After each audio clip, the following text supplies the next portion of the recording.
How to release what makes you shrink. There is nothing more expensive than sacrificing parts of yourself to make other people feel comfortable.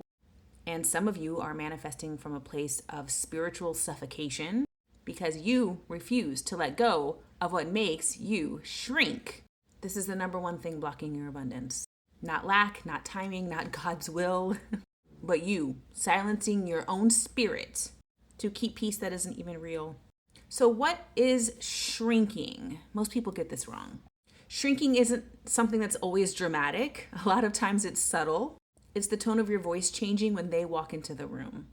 It's second guessing your intuition because they don't agree.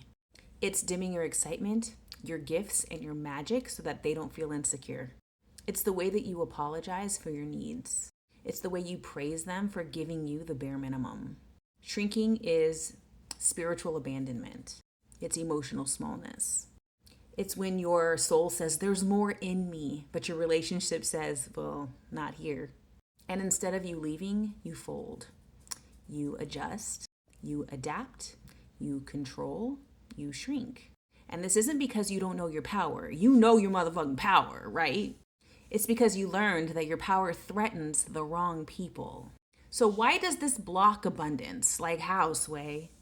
Abundance requires expansion, right? It needs some space. You need growth, voice, truth, alignment, and shrinking forces your spirit into a box. You can't accept your abundance when you're collapsing into people. You can't manifest overflow while tolerating environments that only survive because they're draining you.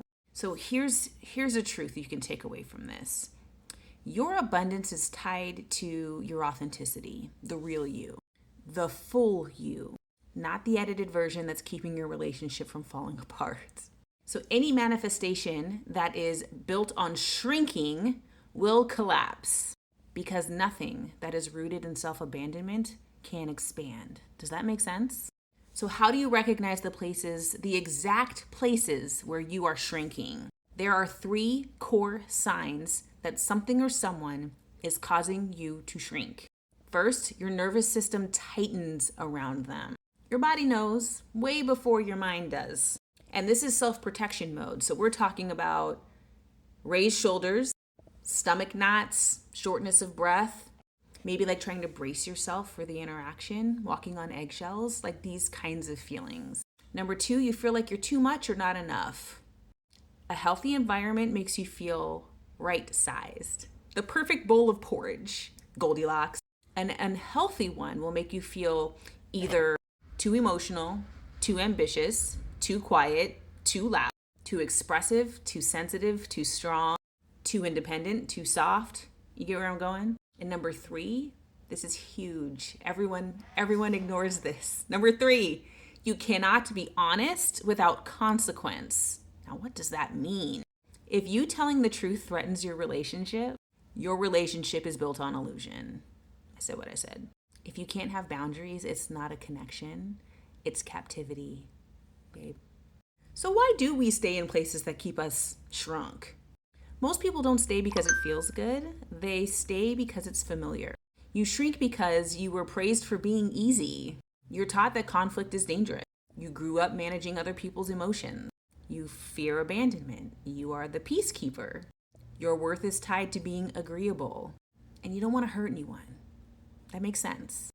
But here's what you've been avoiding. Shrinking doesn't save your relationship. It prolongs the ones that are destroying you. Cool, huh? The cost of shrinking is important. This is what it's going to cost you. Your calling, your voice, your confidence, your creativity, your intuition, and your abundance. Don't be small. Don't fit into people's comfort zones. Every time you shrink, you disrespect the gift that the universe, that God, that source, whatever you want to call it, has bestowed within you. Abundance flows the moment you decide that you're not going to shrink. So decide now, right? Okay, go.